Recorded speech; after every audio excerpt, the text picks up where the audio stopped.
Yo guys, welcome to RenderRam. My name is Diego. Ah, Jesus, look at my voice. I literally just woke up. Sound like Batman. Yo guys, welcome to RenderRam. My name is Diego, and today I'm going to be covering 5 super obvious 3ds Max features that you either knew your whole life or you discovered them just now after 6,500 years of using 3ds Max.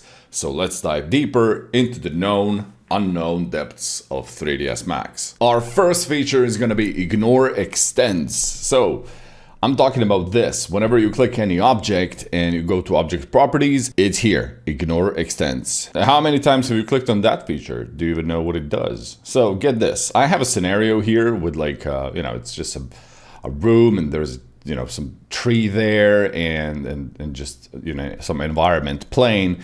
And whenever you hit this button to kind of zoom all, this is what happens. And whenever you need to do that, let me just maximize.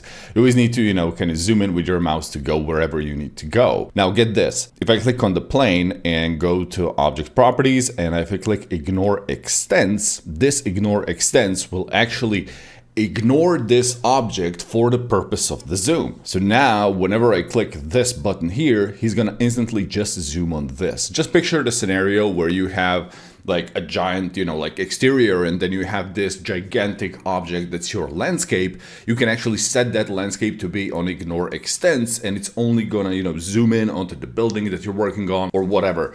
So yeah, ignoring extents is a very, very cool feature. You can, just continue ignoring stuff. So if I click on the little tree and if I go to object properties, ignore extents, even if I click on my cameras, if they're, sticking out like they are here, just ignore extents on these ones as well. And you get this. So it makes your scene generally kind of more organized. Even pressing the Z button does the same thing. So yeah. Our next feature is going to be a modeling feature, and it's called fill. Fill is a very simple way on how you can select polygons. So get this. If I have a plane like this, and if I want to select like this chunk of polygons here, I can just select this polygon, go to modify selection in your ribbon, and here under the fill, just press the first button. Boom, you get this. One thing that's very practical is that, even if you have a selection like this, you can, bind it to your kind of quad menu and you just hit fill and you get, some nice selections. Fill is also available from kind of, like the search section. So if you click here and click there, you just press X and then you just type fill, you're gonna get the same thing. Our next feature is gonna be Spline Quad Cap. This is generally a thing that you've seen a lot of times, but not many people actually clicked on it. So whenever you have a spline like this and you enable it in viewport and in render, let me just place it like this. If you scroll down here a little bit, you're gonna see quad cap. Just click on that and you get this. And now you can just increase your segments and you're gonna get this nice quad cap for your splines. But since we're talking about splines, I'm also gonna show you another feature which is called Spline Overlap. So get this. Imagine you need to do some sort of a cable, like a cable running from, I don't know, some sort of device. And you just, generally start modeling, how the cable is kind of, kind of twisted and just, goes in like different directions. Let's say your cable does this. It's a little bit of a mess of a cable. A spline overlap is a modifier and it's actually going to do this. So you lay out your cables and it's going to kind of notice, when the spline needs to go above the cable. But I kind of showed you in advance what it does, but now I'm going to actually show you how you can kind of activate it. So after you created your lovely spline, so this is your lovely spline, for spline overlap to work properly, you need to kind of add more segments to the whole thing. So what you want to do first is add normalized spline. You may want to turn on linear segments and now just lower down this value until you get, a good amount of kind of edges here. So let's say something like this. Now you just go to spline overlap and it automatically starts happening. You kind of push it up literally to the point that you're satisfied with. Then you have the drape. If you lower drape down, it's kind of going,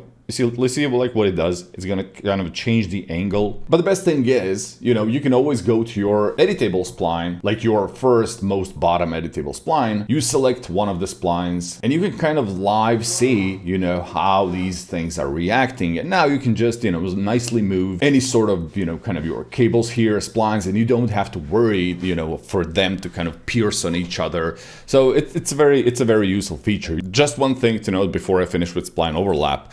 Spline Overlap usually always works on a, on a z-axis, like a local z-axis of the object. In the beginning of the video, I started modeling my cable from the front view, and then I continued here. And just to kind of give you an idea what's happening, because I started from the front view here, my Z is actually facing the front. So what does that mean? When I add Spline Overlap, he's actually gonna overlap it, you see, like not in a good direction. It just does it from here. So to kind of fix that, I just quickly went to my utilities tab, and you just need to add reset X form, collapse this to editable spline, and now you can just safely add your normalized spline and spline overlap, and the whole thing is gonna work like charm. Now, our last feature that I want to talk about is actually a bit of a tricky feature. It's not directly a 3ds Max feature, but it's related to 3ds Max, and I have to give a lot of warnings here. Back up everything. Like I don't want your computer to explode and stuff like that, right? So there was this one point in my daily workflow where I noticed that my Max was working abnormally fast. Like I don't remember seeing my Max work so fast for literally no reason. And, the next day it was terrible again, like for example, when I create a Corona camera, and if I just want to load all the options of the Corona camera on the right, like for that whole thing to load, it would take about 4 seconds for it to load because my scene was so big and complex and all that, everything was just slow.